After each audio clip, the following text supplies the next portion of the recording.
할렐루야. 이제 마지막 시간입니다. 사도 바울의 3차 선교 여행입니다. 사도 바울이 2차 선교 여행을 끝나고 7년 동안 준비 기간을 거친 후에 다시 3차 선교길에 오르게 되는데, 성경은 사도 바울이 바로 에베소 교회 사역으로 3차 선교를 기록하고 있습니다. 사도행전 19장 1절에 고린도 교회에 사역하던 아볼로가 고린도에 있을 때에 사도 바울이 윗지방을 지나 에베소에 가서, 그렇게 기록하고 있습니다. 그 윗지방이 어딘가 학자들마다 견해가 좀 다른데 대부분 2차 선교 여행지와 같을 것이다, 그렇게 말하고 있습니다. 자, 그래서 3차 선교 여행도 다소, 더베, 누스드라, 이고니온, 비시디아, 안디오. 2차 선교 여행 때는 아시아에 가서 말씀을 전하셨지만 성령이 말씀을 전하지 못해 가심으로 못 갔잖아요. 자, 이번에는 아시아의 수도 에베소에 가서 복음을 3년 가까이 전하게 됩니다. 사도 바울이 에베소에 가서 처음으로 한 사역은 에베소 교회 성도들에게 성령 세례를 준 것입니다. 12명이나 되는 성도가 방언을 말하고 예언을 말했다고 기록하고 있습니다. 이후에 사도 바울은 두란노 성원에서 날마다 성경을 강론했다, 그렇게 기록하고 있습니다. 그래서 하나님이 바울의 손으로 희한한 능력을 행하게 하셨으므로 사람들이 심지어 바울의 몸에 있는 손수건이나 앞치마를 가져다가 병든 사람에게 얹으면 병이 낫고 귀신 들린 자에게 얹으면 악기가 떠나갔다고 성경은 기록하고 있습니다. 이러던 와중에 사도 바울이 고린도 교회의 소식을 듣게 됩니다. 성경에 보면 근로의 집편으로 그랬습니다. 그러니까 근로에라는 사람이 사업을 했을 것이다. 그리고 그 식솔 중에 한 사람에 의하여 고린도 교회의 소식을 듣게 되는데요. 비참합니다. 첫째, 고린도 교회는 파당이 생겨났습니다. 나는 아볼로파, 나는 게바파, 나는 바울파, 나는 그리스도파. 두 번째는 우상의 재물을 먹고 또 음행을 하고 근친 상관이 있었으며 또 성도들끼리 소송의 문제도 있었습니다. 더 나아가 가장 큰 문제는 사도 바울의 사도권까지도 흔들리게 됩니다. 의심하게 되죠. 그래서 사도 바울이 편지를 쓰는 것이 바로 고린도 전서입니다. 고린도 전서. 그런데 고린도 전서 2장 9절에 보면 이런 말씀이 있어요. 내가 너희에게 쓴 편지에 음행하는 자들과 가까이 하지 말라고 하였거니와 그랬거든요. 지금 고린도 전서를 쓰는데 너희에게 쓴 편지에 음행을 하지 말라고 썼다는 거예요. 그러면 고린도 전서 전에 고린도 전 전서가 있었다 없었다? 있었다는 거죠. 이거는 전성되지 않지만 있었다는 사실을 알려줍니다. 그리고 고린도 전서를 써서 편지를 보내고 뒤따라 디모데를 보냅니다. 그런데 고린도 교회의 문제가 해결되지를 않습니다. 그래서 사도 바울이 직접 고린도 교회를 방문하는데 문전박대를 당합니다. 그리고 고린도 후서 2장의 4절에 눈물의 편지를 써서 디도에게 보냅니다. 디도는 헬라 사람이잖아요. 어쨌든 많은 기도를 하고 있는데 답변이 늦어지고 있습니다. 사도 바울은 초조했겠지요. 그러던 와중에 에베소 교회에 큰 소동이 일어납니다. 아데미 여신을 만드는 사람이 장사가 되질 않았어요. 그리고 손으로 만든 것은 우상이라고 사도 바울이 설파했기 때문에 자기들의 직업이 천황의 위급을 당하여 이제 그리스도인들을 연극장에 모으고 한판 소동이 벌어집니다. 그때 사도 바울은 에베소를 떠나 미둘레네라는 곳에 갔다가 아소를 지나 드로아를 지나 마게도냐 지경에 이릅니다. 여기에서 고린도 교회에서 온 디도를 만나게 됩니다.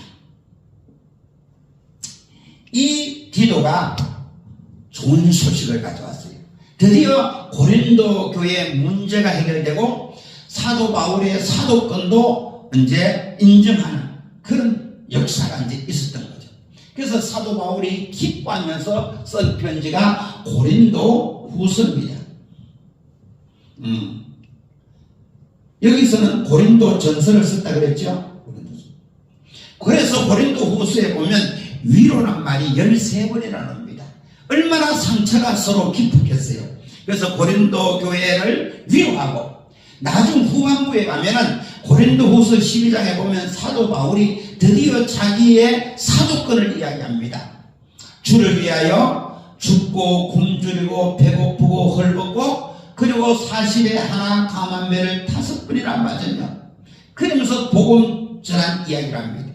오해가 풀린 다음에야 그 다음 자기의 이야기를도 먹혀 들어가지 않습니까? 그런 사연이 고린도 후서에 있습니다. 자, 이 편지를 쓰고 그 다음에 데살로니가와 베레아와 아덴을 거쳐서 고린도에 드디어 갑니다. 그 3개월을 있으면서 겨울을 나게 되는데요. 여기에서 또 로마서를 씁니다. 자, 고린도 전서는 에베소에서, 고린도 후서는 마게도니아에서, 그 다음에 고린도에 가서 로마서를 쓰게 되죠. 그리고 6월절이 있기 전에 예루살렘으로 오려고 배를 타고 오기로 했는데 사도 바울을 해하려고 하는 사람이 있는지라 육로를 이용하기로 합니다. 그래서 다시 아덴, 베레아, 데살로니가, 마게도냐를 지나서 도라를 지나서 아소, 미둘레네 지나서 에베소로 가지 않냐고 이번에는 밀레도에 이릅니다. 그리고 에베소 장로들을 밀레도에 불러서 목을 걸어안고 이별의 정을 나누죠.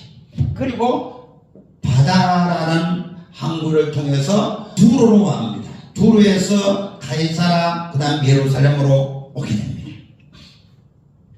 이래서 사도 바울의 3차 선교여행이 끝나고 예루살렘에서 바울이 결박을 당하고 이제 신문을 당하는 일이 이어지죠. 그리고 사도행전 27장에 이제 로마로 압송되는 과정을 그리고 있습니다. 가이사라에서 2년 동안 가택연금을 당하고 이제 시돈으로 옵니다. 시돈에서 루기아에 있는 무라 항구에 배를 타고, 무라에서 배를 타고 리도 항구에 갔다가 그레데 섬으로 향한 미항이라는 곳에 이릅니다. 미항에서 사도 바울은 겨울을 나고 가기를 원했지만 백부장 율리오는 그대로 강행하기를 원합니다. 그래서 선장이 사도 바울의 말보다 백부장의 말을 더 듣고 이제 로마로 이제 향하게 됩니다. 그때 큰 강풍을 만나죠. 무슨 강풍을 만나죠? 유라굴로라는 큰 강풍을 만나서 살 소망까지 없어집니다. 구사일생으로 목숨만 겨우 건져서 멜리데 섬에 이릅니다. 그래서 멜리데 섬의 원주민들이 불을 피워놓고 불을 쬐고 있는데 사도 바울이 나뭇가지를 들어서 불에 던졌더니 거기서 독사가 나와 사도 바울의 손을 물게 됩니다. 그때 멜리데 원주민들이 하는 말이 있다가 이 사람은 진실로 살인자로다. 바다에서는 어떻게 목숨을 구했는지 모르지만은 공의가 이를 살지 못하게 하리라. 왜? 그 독사에 물린 사람이 살아난 적은 없어요. 멜리데 주민들에 의하면. 그런데 아무렇지도 않으니까 이 멜리데 원주민들이 사도 바울을 신이라고 부릅니다. 그 주장이 바로 보볼리오입니다. 이 보볼리오가 자기 집에 데려가서 잘 대접합니다, 사도 바울을. 그런데 보볼리오의 부친이 열병과 이질에 걸렸다, 그렇게 말했습니다. 사도 바울이 안수해서 났습니다. 그뿐 아니라 멜리데 섬에는 많은 병자가 고침을 받습니다. 그래서 3개월 후에 크게 피로 물품을 후원받아서 이제 로마로 들어가게 되죠. 그래서 로마에서 2년 동안 카텍 영험을 당하면서 쓴 편지가 처음에 말했다시피 옥중서신입니다. 바로 에베소, 빌립보, 골로새, 빌레몬 4권을 쓰게 됩니다.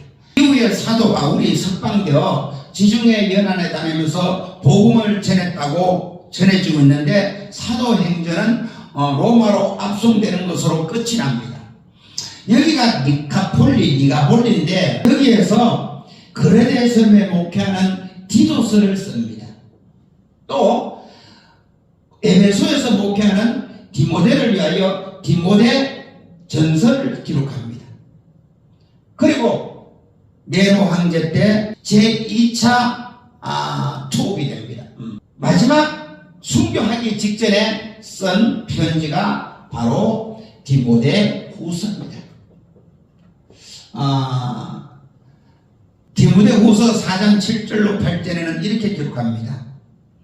나는 선한 싸움을 싸우고 나의 달려갈 길을 마치고 믿음을 지켰으니 이제 후로는 나를 위하여 의의 면류관이 예비되었으므로 바로 선교의 마침표를 찍습니다. 자, 이렇게 해서 사도 바울의 선교 여행, 3차 선교 여행과 마지막 로마로 압송되어 가는 과정, 그리고 순교 직전에 쓴 디모데 후서까지 공부를 하였습니다. 수고하셨습니다. 감사합니다. 할렐루야.